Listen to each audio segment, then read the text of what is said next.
So before I dive into EA to Chief of Staff, I'm going to share a little bit about Nova Chief of Staff. I launched Nova Chief of Staff last year. We are the premier destination for Chief of Staff development and education. So it's been almost a year exactly since I launched the Nova Chief of Staff certification course, and we have nearly 450 students across 20 countries in our course with truly rave reviews.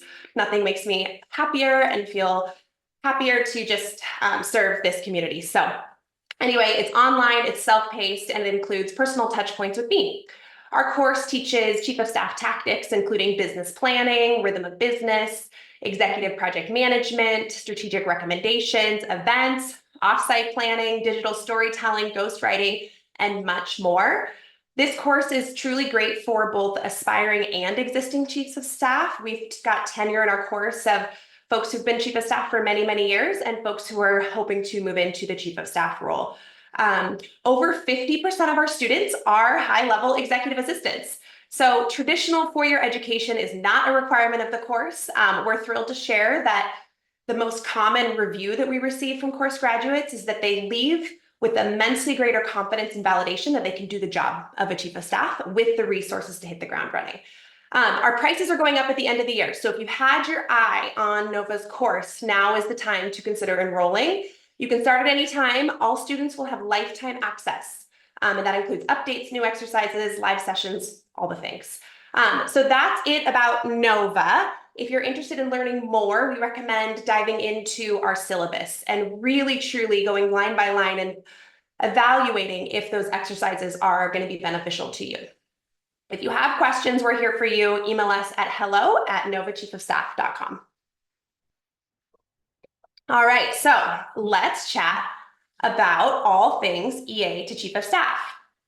I should remind everybody, and many of you, this may be your first time with us, a few weeks ago, I hosted a Nova chat called All Things Chief of Staff. It was the same style, this style of webinar where it was just me sharing a bunch of interesting things about the Chief of Staff role.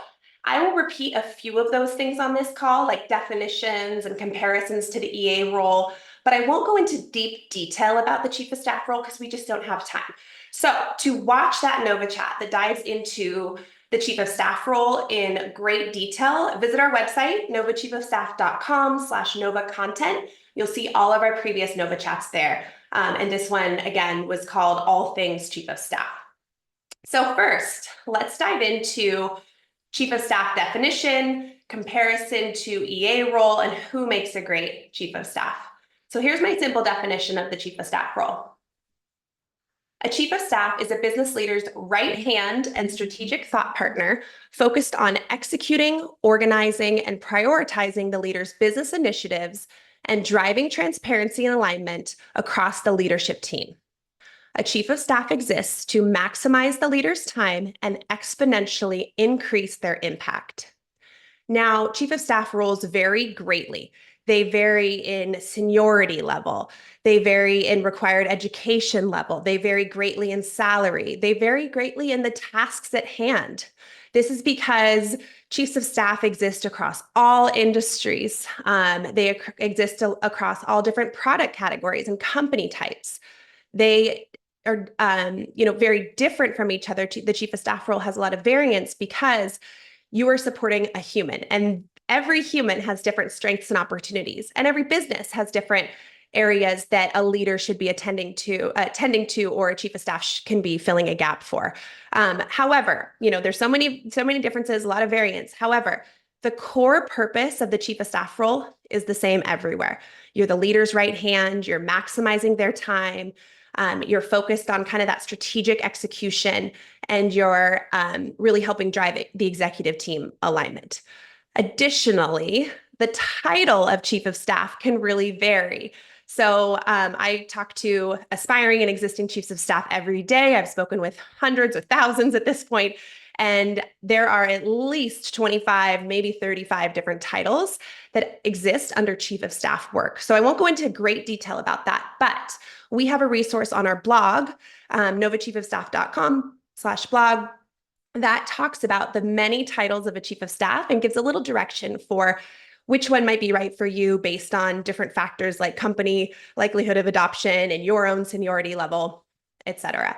Additionally, I post daily on LinkedIn about the Chief of Staff role. So follow me there. Would love to connect with you. LinkedIn, Maggie-Olson-CoS is how you'll find me. Okay, so before we get into the differences between the EA role and the Chief of Staff role, let's talk about how the Chief of Staff role and the EA role are similar. Both roles exist to support a person versus their own scorecard or business category like a COO or a Chief Marketing Officer. Both roles are highly organized and planful in their work. Both roles can be seen as the glue that holds a team together. Both roles have a major impact on the leadership team and the company. And both roles are the right hand and left hand to the business leader. Okay, so there's some similarities there. Both roles are in the back office of this leader, which I love the term back office. It really means the people who exist to support that leader. The Chief of Staff and the EA are both right there, front and center. And the relationship between those two roles are like tied for just as important as that relationship with the business leader. It's critical to have a good relationship between EA and Chief of Staff because they both support this human. Now, core differences between EA and Chief of Staff. My definition of a senior executive assistant is a highly skilled problem solver, a strategic doer, and the logistical mastermind behind the executive's calendar, travel, and expenses while acting as the go-to support lead for tactical items across the executive's leadership team. The core functions of EA work, and you all know this better than I do, calendar, inbox management, travel, logistics, expense, right? A Chief of Staff almost never has those core responsibilities that I just listed off of calendar, inbox, travel, expense, logistics. However, often an EA may be asked or may take the initiative to step in and lead a strategic project that may be a little bit more in the Chief of Staff realm. So while there can be some crossover, these two roles are very different, but it makes a ton of sense that they can be a little bit confusing and it takes a little bit of time to understand the differentiation between them. So what's most important about kind of who would make a great Chief of Staff is not your educational background. It's not the industry you've been in. It's not necessarily the experience you've had. Diverse, varied experience is important. But what's most important is that you kind of fit this general kind of characteristic description.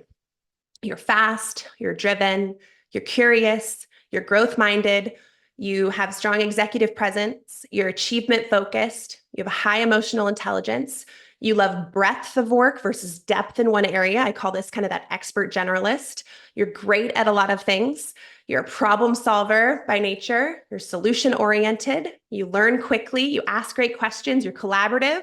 You're an influential leader. And side note, some of the most influential leaders in my career have been those C-suite executive assistants that I've looked up to through my career. You want more responsibility. You love supporting senior leadership and you're happy behind the scenes.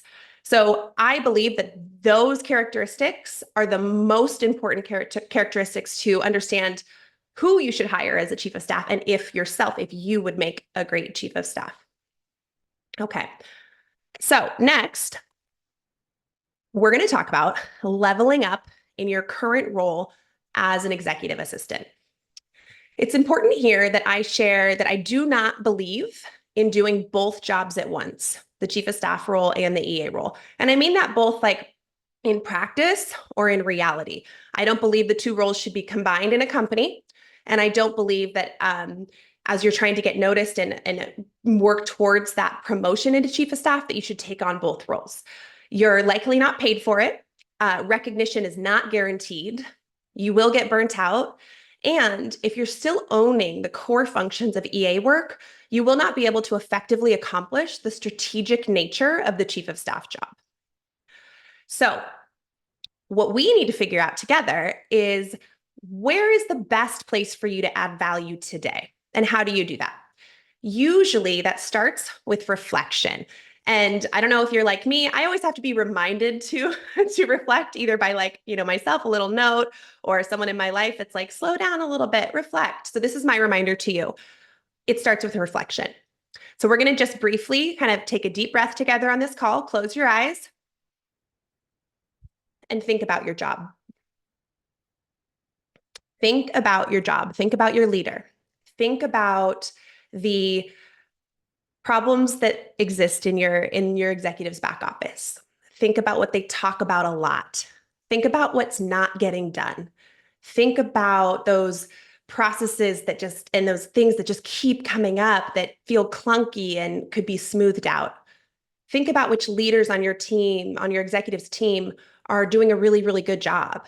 And think about which ones maybe it doesn't quite feel like they're doing a great job and you want to dig in a little bit more to that reflection and try to understand who's kind of not getting it done.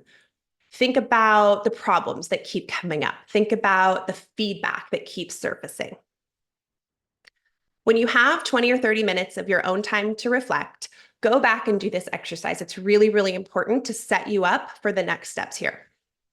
There's a lot of power in pausing and creating this time to think about the major areas of opportunity in your business office, and then to be strategic about your personal next steps. So this will come up again in a minute.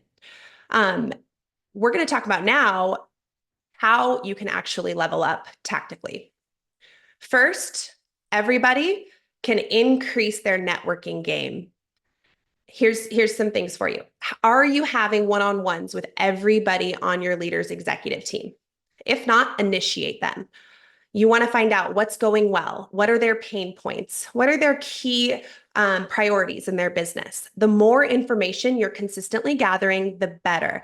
And you will become a trusted resource, a partner who's seen as very invested in the success of your business. And that will pay off later when you have a full executive team that feels connected to you, that feels like you're connected to their business, and it will really help position you as a leader as you move towards next steps and taking on more responsibility. The other part of networking here is building your network for your next job, and that might be your chief of staff job.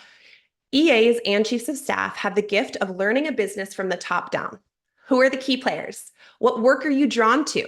What are you naturally curious about? What looks exciting? Who do you just naturally kind of love what they do and are drawn to, right? Start there and set up some informational one-on-ones to learn about what these people do. Most people love to talk about their job. If they don't respond or don't reply, try not to take it personally, send another follow-up and then move on to the next person. The chief of staff role is a great next step for EAs, but it is not the only next step.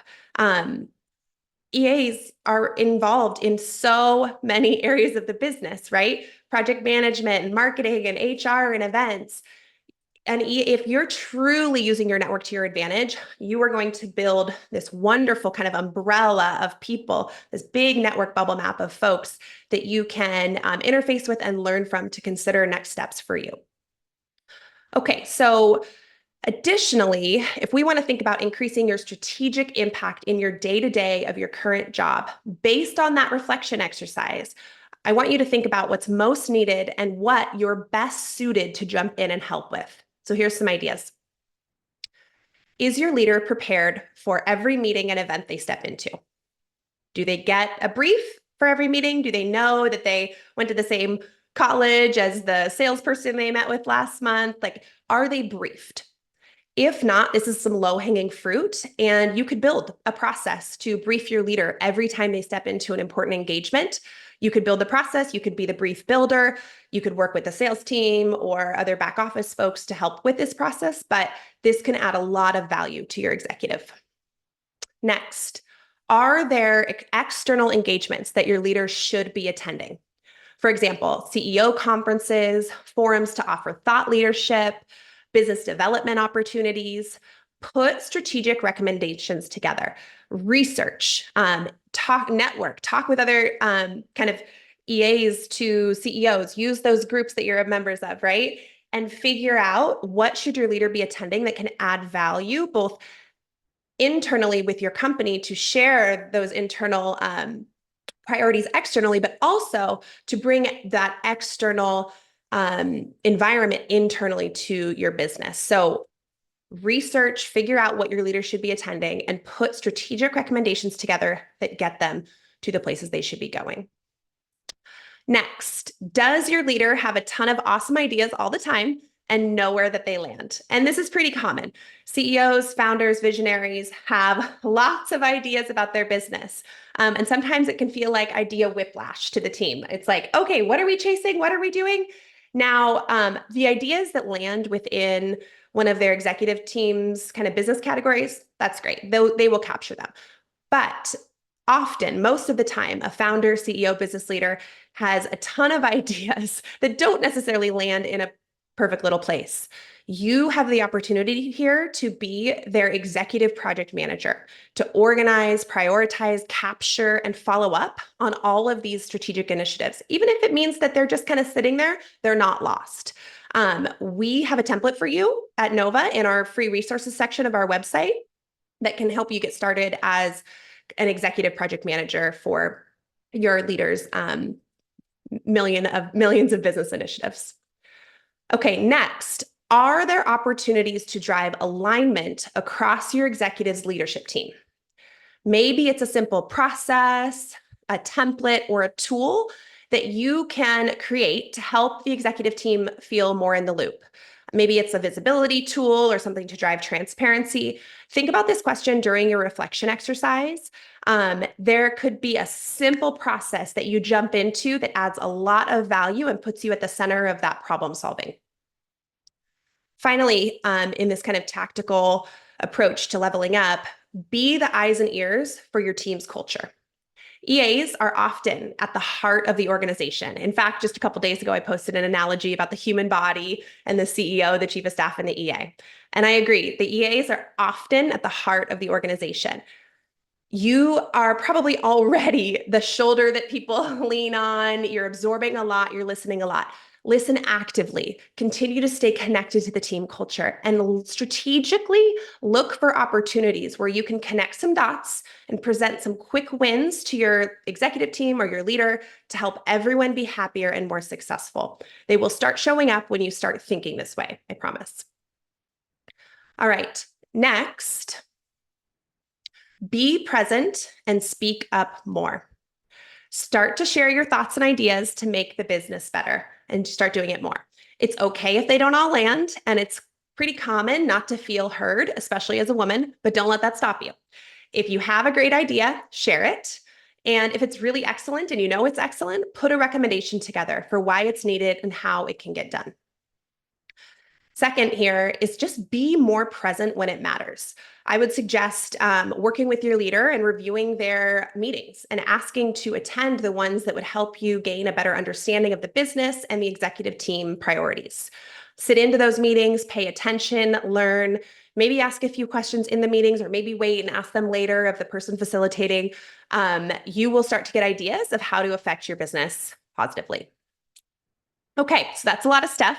I'm going to remind you, don't take all those things on. Do your reflection exercise and think about what are you best suited to take on and what does your company or your leader need the most from you. And then think about your workload and what makes the most sense for you to take on and start adding a bit more of that strategic value. Once you feel more comfortable in understanding your business, the leader and the team's priorities, and what gaps exist that you can fill, I recommend putting a proposal together and having a conversation with your leader about transitioning your role. So at novachiefofstaff.com, in our free resources library, we have a number of templates that will help you. It will help you with the reflection exercise. It will help you put a pitch together, a kind of a proposal together. It will help you think about how you have those pitching conversations. So definitely use those. They're totally free. And in this conversation with your leader, to prepare, and the level of preparation, the level of formality will depend on your relationship with the leader. If you're in a Fortune top 10 business and it's a super formal environment and you usually are preparing proposals and recommendations, you're going to want to have it buttoned up and a little more formal. If you're chatting with your executive all the time on the phone, you're texting, maybe it's like an informal chat to start. But what's helpful to prepare is to audit your work ahead of time and to bucket your work into two categories. First category would be your core admin work. What are you doing that you feel is core executive assistant work? And the other bucket would be kind of your strategic bucket, your gap filling, your additional responsibilities bucket. And this could be after maybe a couple months of doing some of these, adding, strategic impact activities. This could be now if you're feeling like you want to have the conversation now. Pose this question to your leader. Where do you find my time most valuable? Over here in this admin bucket, or over here in this kind of strategic initiative gap filling space that I've been working on for the last several months or years or whatever? If the leader, and hopefully the leader agrees with you that your time is being better spent in these more strategic areas, then what should happen is that you should backfill for those core admin functions of your role. Now, be familiar with the many title options of a chief of staff. Not all companies adopt the title for various reasons, and there's a lot of other options for title perspective. And, to support this conversation with your leader, have other leaders internally in your company on your radar through your networking. That one, you could discuss working with them as a chief of staff eventually. It's always easier to move into a chief of staff role, or really any role within your own company. And two, leaders that would vocally support you in a promotion to chief of staff for your existing leader, if that's the route you're going.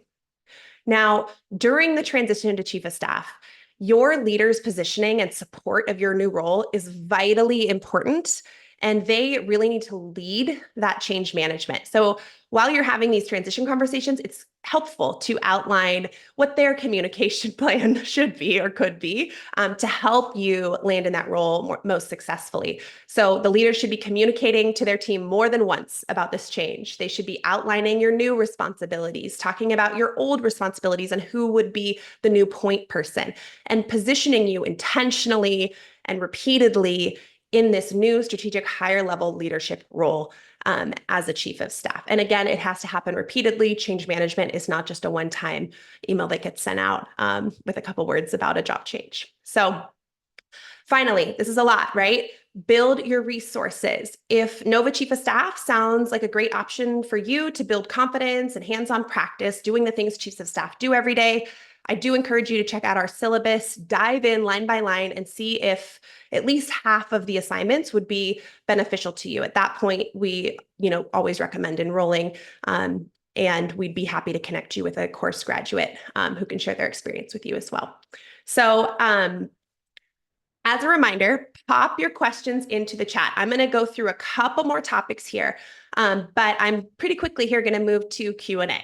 So feel free to pop your questions into the Q&A. Christina from my team is going to come off mute in a minute here and help me go through these questions. But now is the time to think about personal questions or things I didn't cover that you'd like me to go into more detail on. Okay, so I get a lot of questions around chief of staff versus EA salary. And there's no easy answer because just like EAs, chiefs of staff salary are all over the place. The best way that I compare the two salaries is to each other. So if we take an EA salary, let's just pull an easy number out of the hat at $100,000 a year US. A chief of staff is likely going to start at least $150,000 per year US, often more. But hopefully that comparison helps a little bit. There's just no right answer here. I see EA roles with salary ranges from 60 to probably 150, 200 pretty often, and then sometimes 250, which is amazing. Love seeing that. So chief of staff role is the same. The chief of staff role can exist at so many different levels. You can be a manager, a director, a VP. You can be on the executive team as a chief of staff. So of course, the pay is going to really vary. You could also be at a startup. You could have equity. You could be at a big company with a 401k and stock options. And so it just really, really varies. You could be in tech. You could be in healthcare. You could be a nonprofit. So that's a hard one for me to answer, but hopefully the comparison helps a little bit. Another question I'm asked pretty often is, how important is traditional education and an MBA, for example, in becoming a chief of staff? Now, my answer is you will absolutely find job descriptions out there that require things like MBA, deep consulting background, like 10 years at Bain or McKinsey. Those job descriptions exist, but that is not what I'm seeing widespread. I have student meetings every week with Nova students, and we have at least, 3 to 5 students a month. I had a week recently where we had 3 students who were transitioning from EA to chief of staff for their CEO or their, C-suite leader. And that was already happening before they'd even enrolled in our course. And they did not have a traditional education background, but they'd worked with their leader on changing roles, adding more strategic value, adding, more strategic projects, removing the core EA work, and then use Nova as a resource to really hit the ground running in their job. The last question that I'll go through before we get to Q&A here is, what are the first things I should do as a chief of staff? So yay, we've transitioned, or we're about to transition. Now, what do I do? One of the biggest mistakes that I see happen is people want to solve company problems before getting their executives' back office in order. So what does that mean? Before you do anything else as a new chief of staff, you really want a strong handle on your executive's back office in its current state. And I highly recommend doing this through documentation. So what is the rhythm of business? What are all the meetings that are happening? Who's attending them? What are the outcomes? What's the prep work? What's the lens? Like looking back, looking down operationally, looking forward, future planning. What does all this look like? What does my president's travel schedule look like? What does my executive team look like? You all probably wouldn't be surprised by this, but some are. There's a lot of places that don't have working org charts. If that doesn't exist, maybe it's not quite a chief of staff job responsibility, but you definitely need to draft out an org chart to understand the true interconnectedness of the executive team at the very least. Very, very important. And then what are the priorities? What are all the leaders, your executive and their executive team's priorities? What are they marching towards? And finally, what are the most important financial metrics that your team is looking at? I'm going off on a little bit of a tangent here, but there's a huge commonality across folks interested in the chief of staff role and their lack of confidence in their financial analysis or financial background. This is normal and it's okay. My response to this is you have to be a generalist. You have to be focused on breadth versus depth in the chief of staff role. If you had a deep understanding and then practice of diving into the financials in a chief of staff role, you wouldn't leave enough time to solve problems across the rest of the business. What you need to do early on in your chief of staff role is identify the most important metrics, 3 to 5, maybe 10, and understand how they work together, how denominators and numerators change each other. What are the most important metrics in your company? What are the leaders talking about? Buddy up to a financial resource. It doesn't have to be C-suite. It can be somebody on their team. And just have like a little 101 session about kind of the financial performance at your leader's level that they need to understand, because you need to understand that too. And then be prepared to dive in when needed. There may be a special project comes up that you need a little bit deeper financial understanding in. You have that buddy, you have the understanding of the 5 to 10. You will be able to figure it out as you dive in. So those are the most important things to establish, establish those one-on-ones, document everything, learn the most important financial metrics, get your leaders back office in order first as a chief of staff before solving and filling company gaps and company problems.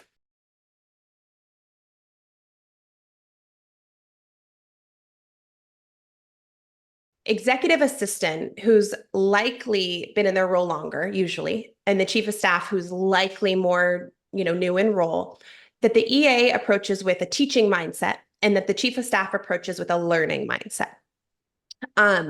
Chiefs of staff are how I described, driven, achieving, they want to make an impact fast. And sometimes that can feel aggressive and it can rub people the wrong way.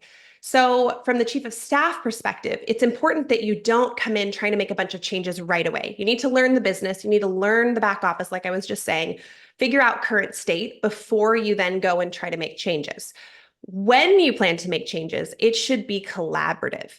You should be getting buy-in from your EA and talking through the reasons and effectiveness that you're chasing for these problems that you're solving with your executive assistant and getting their help in kind of the change management or the brainstorming or the execution or some portion they should be involved in. I think the best way from both sides to approach the relationship is, as I mentioned, learning and teaching mindset. but really truly getting to know each other and getting to know each other's goals and values and families and what you do on the weekend. Once you really deeply get to know someone, it's harder to have that friction because there's a saying out there, to know someone is to love someone, right? But a lot of times we don't really get to know somebody because there is that friction. And it's a normal state for an executive assistant to feel territorial and to feel a bit insecure or nervous about their role changing. That is a completely normal feeling when it's been the two of you, executive assistant and business leader, and now a third is coming in. It can feel uncomfortable. So the chief of staff needs to deeply understand what the EA is doing day in and day out, have some time sitting next to each other, learning the day-to-day of the EA, asking questions, approaching in a learning mindset. And the EA try to think positively, assume the best, deeply learn and get to know that chief of staff and understand their values too. So it's not an easy relationship to master. If you're kind of trying to figure out roles and not stepping on each other, you just have to have the direct conversation. You probably need to, as the chief of staff becomes more involved and integrated into the business, you probably need to have multiple different touch points where you talk about roles and responsibilities and you map some things out. So keep the conversations going, assume the best, and good luck.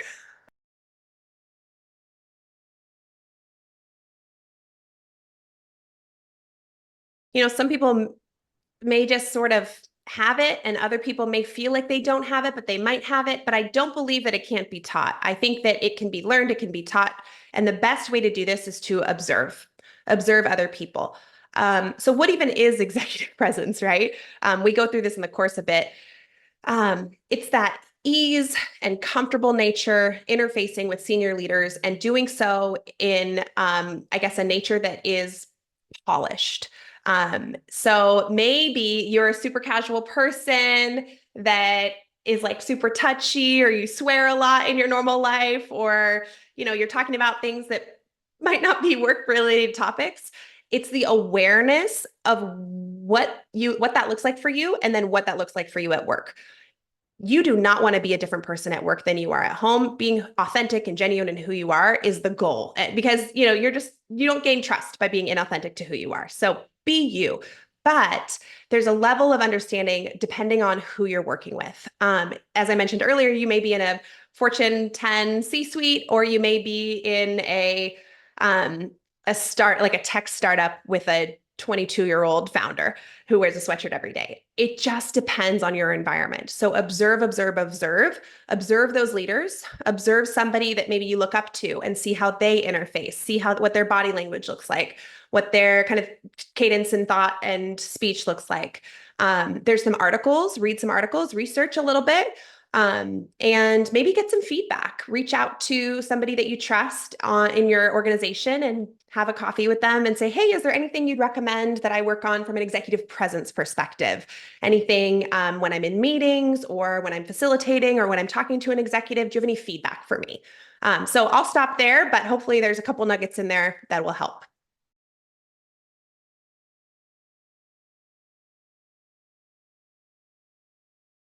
I'd have a lot of conversations with that leader. So I would want to understand their background. I would want to understand where they came from. I'd want to understand if they'd had a chief of staff before, which, by the way, side note, if you're interviewing for a chief of staff job, please, please, please find out ahead of time if the leader has had a chief of staff or not. This can impact how you answer questions, how you level set and educate this person about the role and what you're going to be doing, because as we all know, the chief of staff role can be hard to understand. I'm decent at talking about it, but I've been practicing for a year, right? It's not always easy to describe. So know who your audience is. And an important part of that is if they've had a chief of staff before. Since the role is on the rise, many have not. So what is most important with a new leader, I would find out what their key priorities are for the business, and how they want you to support them in that. If you're both new, like new leader, new chief of staff, it's going to be a lot of just observing, handshaking, culture building at first, probably for the first like 3 months. And then you're going to want to start to develop some processes. And you can do this before 3 months for sure. But as I was talking about earlier, kind of the first things you do as a chief of staff, a lot of these apply to this question with a new leader or not. What should your meeting cadence be? Who are the leaders that you should be ensuring that their information is getting to your business leader? One of the key responsibilities of a chief of staff is to get the leader the information they need without them having to ask. That is your job as a chief of staff, new leader or not. So new leader, you want to make sure they're getting enough time in front of their people. If they're new and the company's been around for a while, a lot of people are going to have a lot of questions about this leader. More town halls, more all hands, more opportunities for people to really get to know that leader, and you can help them with that. You can also help bubble up feedback and information. You can do kind of employee feedback surveys and analysis there, and think about programs or initiatives to launch to help build company culture. So new processes, culture, getting the leader out there, and really aligning on priorities.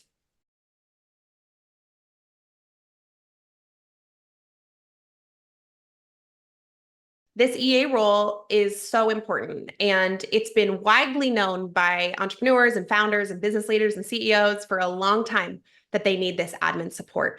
I always recommend that folks get admin support before they get chief of staff support, and that will not change. The roles are so different that I understand why there would be a little bit of kind of that question is the chief of staff taking credibility away from the senior EA role concern, but I don't believe that in practice that it is, because a senior EA that is strategic and high level and filling gaps and hungry for a promotion and hungry to move into that chief of staff role, they should be doing that. They should be able to do that. And we should give them the support and resources, and leaders should help them with those development conversations and all of the things. But I know a lot of EAs that absolutely love being an EA. Many of you might be on the call and actually don't want to move into the chief of staff role or don't want a promotion.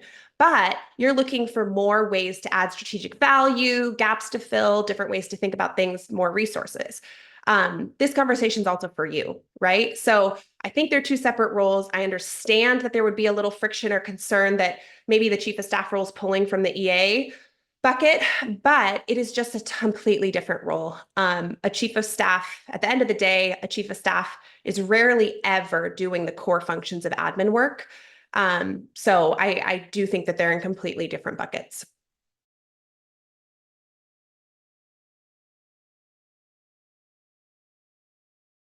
Warning to all to have those conversations ahead of time, to kind of get a plan together to help execute that plan if it means that you're interviewing for your backfill, to get a timeline associated with those conversations. A lot of times we're so excited about a promotion that we're like, great, I'm in. And they say, oh yeah, we'll backfill you. But maybe there isn't like that secure date or follow through, which is just not awesome. My suggestion would be to, kind of going back to what I said earlier, but in a different frame up here, is to put a like more formal conversation proposal style together for your leader, and truly talk about those two buckets of work that you're doing. You promoted me to chief of staff so that I could have a greater strategic impact and start to lead, prioritize, manage your most important initiatives. I love that work. I'm good at that work, and I'm having an impact. However, my impact is majorly lessened by not being able to get rid of these core admin functions. My positioning is also impacted. Folks still think I'm an EA, but I'm a chief of staff. Like, that's truly just not quite fair. So think about how you would present that, put those buckets of work together, have a conversation, and see if you can get some direct dates and help with the execution of making it happen. And good luck. That's a hard place to be in, but it's fairly common because we're seeing so many more EA to chief of staff moves.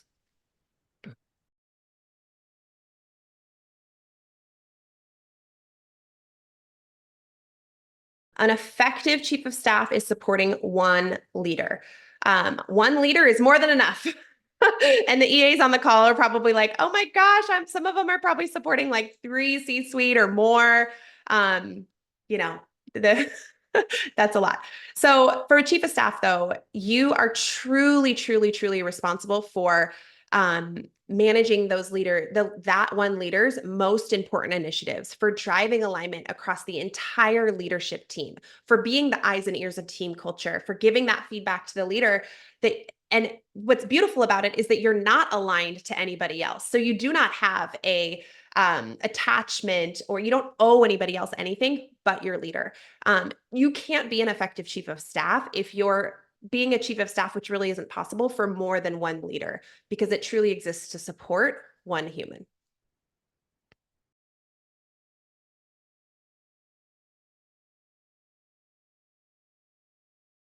What's hard about all of this is that we can't control another person. And so, there are tactics and negotiation, and there's ways you can pose things, right? Like, to benefit this project, or in order to give me a much clearer picture of your priorities and then manage your calendar way better, I should be in these meetings. Like, there's ways to pose your kind of desires in a strategic way that will impact their business. So definitely start there.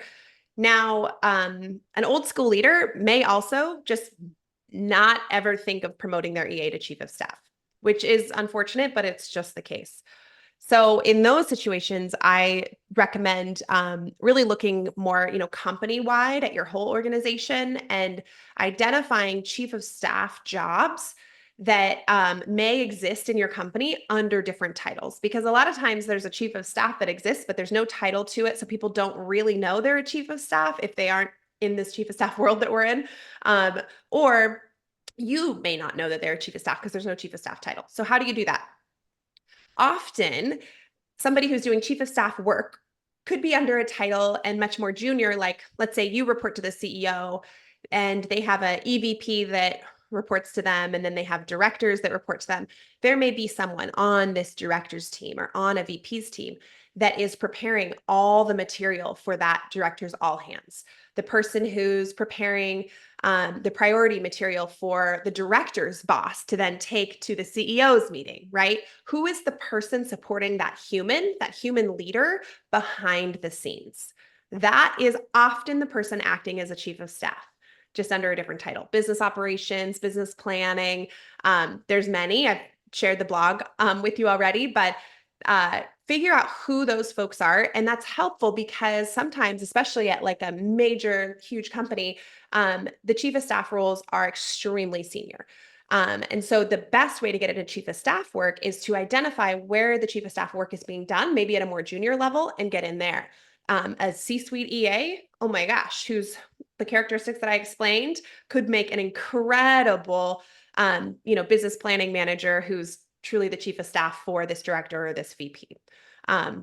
So good luck. It's hard working with old school leaders. Position it to their advantage. Have the conversation. A lot of times we think the answer is going to be no, so we shy away. Have the conversation, and just be networking so that you can figure out what else is out there and exists in your company.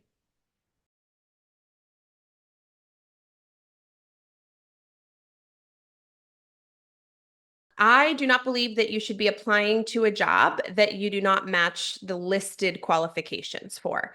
Again, we can't control the person on the other side of the computer, or the hiring manager, or the person you'll be reporting to that wants these qualifications. Just skip those. The best way to move into a chief of staff role is for the company that you're already working for. Easiest for your current leader, but that's not always an option. So you network with all the executives across your company to set you up in a good position. In terms of, credentials and certifications, if you're truly interested in the chief of staff work, there's no better option for you than Nova. We built the chief of staff certification course because it didn't exist anywhere else. There was nowhere. When I left my corporate chief of staff role and onboarded my whole team of back office folks with me on this chief of staff team, there was no place that you could turn to for hands-on practice doing the things chiefs of staff do every day. So if you're looking for skill building, practice, information, confidence building, definitely check out Nova. I am not familiar with other certifications out there like project management certifications or specific financial resources. I am asked pretty often about, okay, what financial certification should I go out and get? Intentionally, we don't put heavy finance into our course because we all come from different backgrounds and every company has a much different set of financial metrics and financial understanding that you need to have. So if you know you're going to be in a certain industry, find industry specific tools to help you financially. From a project management perspective, Nova's course goes deep into executive project management at the level of a chief of staff. But I know a lot of folks out there look into other PM certifications too. So good luck in your job search. From a resume perspective, tailor your bullets, tailor your job experience, your title, all the things based on the work that you were actually doing. So a lot of times someone will tell me, oh, I've been a de facto chief of staff. I was doing XYZ, like chief of staff responsibilities, but my title was program operations. Work with your leader to get the approval if you feel like you want it and need it to say de facto chief of staff, to list, and then you were responsible for the 4 or 5 bullets that you put on your resume, nobody else, right? So if you genuinely and authentically feel like these are the 5 bullets that represent your work and your achievements the best, list those achievement focused bullets. What did you lead, deliver, achieve, build? And when you can, use data to support your achievements.